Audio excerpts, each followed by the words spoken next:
Toy ny fanohanana ireo tanora na azy fiofanana tamin'ny alalan'ny Formaprod fa andarana asa eo anivon'ny Ministeran'ny Fambolena sy ny Fiompianarana Jono dia misokatra indray ny fifaninanana amin'ny fanatanterahana ny tetikasa-pamokarana izay efa novolavolainy ireo tanora ireo. Fifaninanana nokarakarainy Crfar na ny komity paritry ny fiofanana ara-pamokarana eny amin'ny tontolo ambanivohitra eo anivon'ny faritra Analamanga. Manoloana ny velorano amin'ny avy-tatena ara-tsakafo dia ezahana ny anohanana ireo mpamokatra ka omena vahana indrindra amin'izany ireo tanora.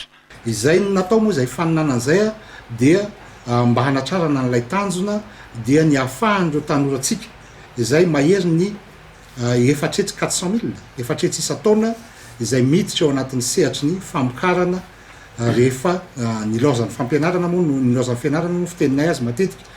Zany hoe tsy dia le ankizy loatra matetika ny tsy te hianatra intsony fa noho ny antony maro isan-karazany eo amin'ny fiainana dia tsy afaka manohy ny fianarana intsony izy ireo.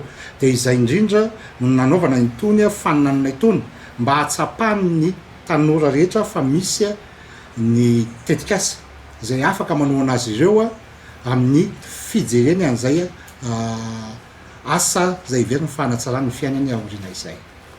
Hatramin'ny taona 2024 dia tanora mahery ny 9,000 no efa nahazo fiofanana tamin'ny Formaprod teto amin'ny faritra Analamanga ka ireo efa nanatanteraka ny tetikasa novinavinainy no afaka andray anjara amin'ny fifaninanana izay nosokajiana roa.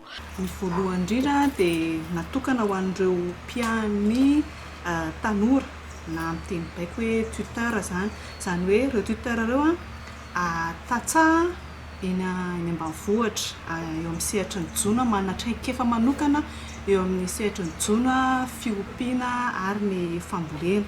Dia ny jeune izay niofanin'ny Formaprod dia misy tatsaha anankiray miandry zareo zany dia ireo tuteur ireo na ireo mpiara ireo no hanao fifaninanana zany amin'ity taona ity. Ny karazany faharoa indray dia ny concours natokana ho an'ny tanora nahazo fiofanana tamin'ny Formaprod ka ny anankiray nahazo tohana nakita tany amin'ny Formaprod ka nanomboka nanao ny tetikasany izy. Dia hojerena amin'izay hoe manahoana ny kalitaon'ny tetikasa izay nataony, nanitatra ve izy, nahazo vokatra tsara ve izy izay zany anisany hotsaraina ao anatin'izay.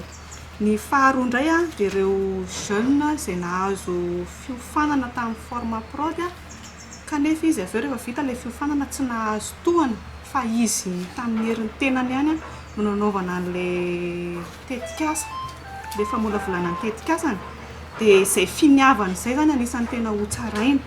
Fitaovana sy anam-pamokarana mitentina ny lelavola nofaritana oloka ho an'ireo telo voalohany araka ny sokajy misy azy avy no hoatolotra ary mbola hitondra fanohanana ho azy ireo ihany koa ny tetikasa fiarina sy ny FDA na tahirim-bola ho fampiroboroboana ny famokarana.